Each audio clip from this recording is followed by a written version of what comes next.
वालेकुम। Second ODI match जबरदस्त match रहा।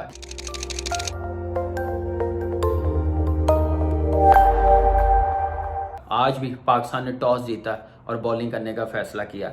अच्छा साइन, पॉजिटिव सिग्नल कि पाकिस्तान अब चेज भी कर सकता है और नजर भी आया। ठीक है, बड़ा टोटल था लेकिन पाकिस्तान करीब गया, 324 रन बनाए और बॉलिंग करने का जो फैसला था बिल्कुल ठीक था। जैसी पिच थी, बाउंस था, सीम हो रहा था, स्विंग भी मिल रहा था, लेकिन वो अपॉर्चुनिटी नए बॉल पे नहीं मिल सकी जैसे लास्ट मैच पे मिली।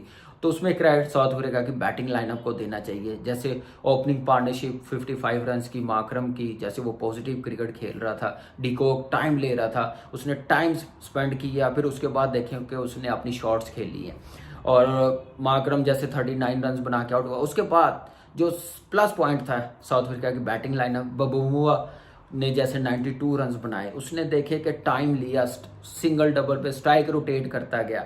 जो मानने वाला था डिकॉक उसके साथ था, तो वो अपनी गेम खेलता गया। उसने भी टाइम लिया, लेकिन उसने पहले अपने आप को सेट किया। तो यही एक मेरे ख्याल से क्लास बैट्समैन की निशानी है। और प्रेशर भी था उस पर कि काफ़ी अरसे से परफॉर्म भी नहीं कर रहा था, तो एक वो फॉर्म में भी आया। तो रन्स भी किए 80 रन, फिर बबूमुआ के 92 रन। तो ये पार्टनरशिप लगी जिसकी वजह से जो आने वाले बैट्समैन थे, जैसे वेंडर डूसू ने जैसे 60 रन बनाए हैं, क्या उसने क्लास दिखाई है। लास्ट मैच में 100 किया, आज उसने 60 रन बनाए हैं, जिसकी वजह से स्कोर बोर्ड तेज चला और पावर हिटिंग भी दिखाई उसने। तो यही चीज़ थी कि उनको मोमेंटम सेट मिले और उसके बाद जो मिड ऑर्डर है वो पूरा यूटिलाइज करे। तो वैसा ही किया जैसे वेंडर डूसू ने 60 मैंने बताया। फिर उसके बाद देखे डेविड मिलर ने जैसे बैटिंग की है, ज़बरदस्त बैटिंग की है, 50 नेट आउट किया उसने और जिसकी वजह से 341 रन बनाए हैं साउथ अफ्रीका की बैटिंग ने।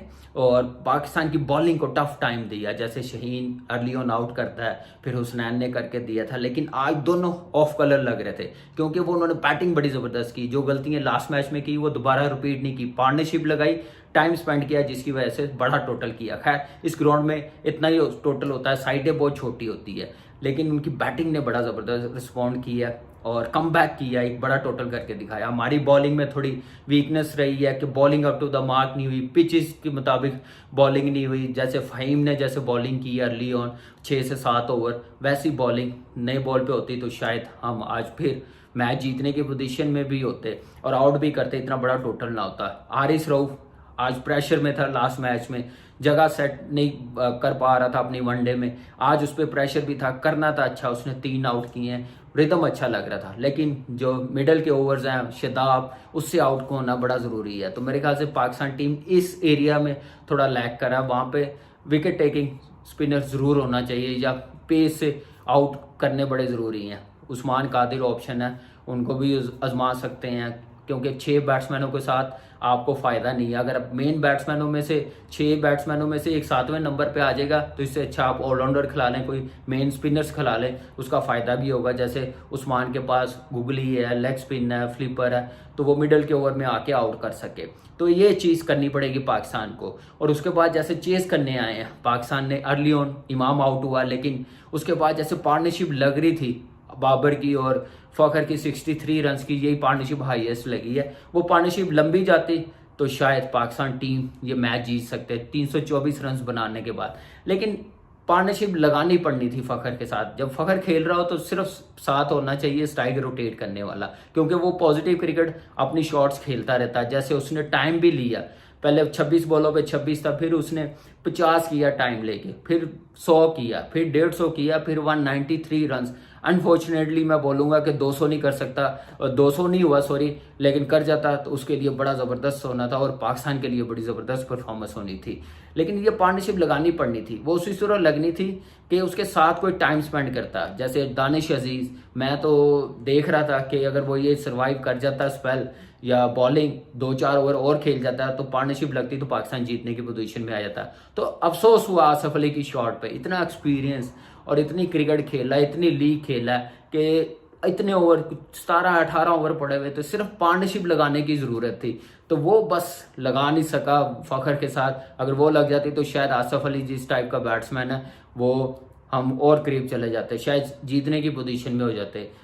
शेन के साथ, हारिस के साथ जाके उसने रन्स किए हैं फ़खर ने। अगर मेन बैट्समैन होता, दूसरे एंड पे भी स्कोर होता तो शायद ये जीत जाते हैं। लेकिन क्रेडिट देना चाहिए फ़खर ज़मान को, जैसे उसने 193 रन बनाए हैं।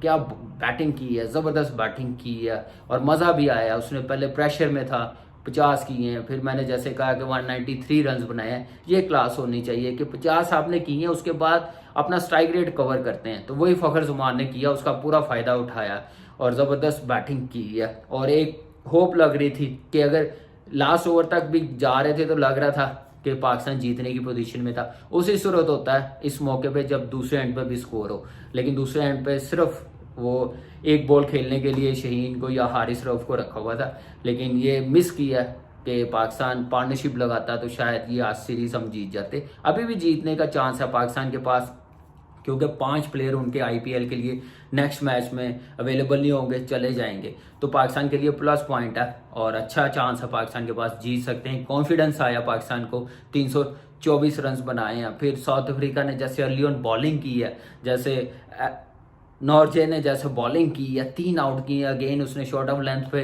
पाकिस्तान के बैट्समैनों को परेशान रखा हुआ था।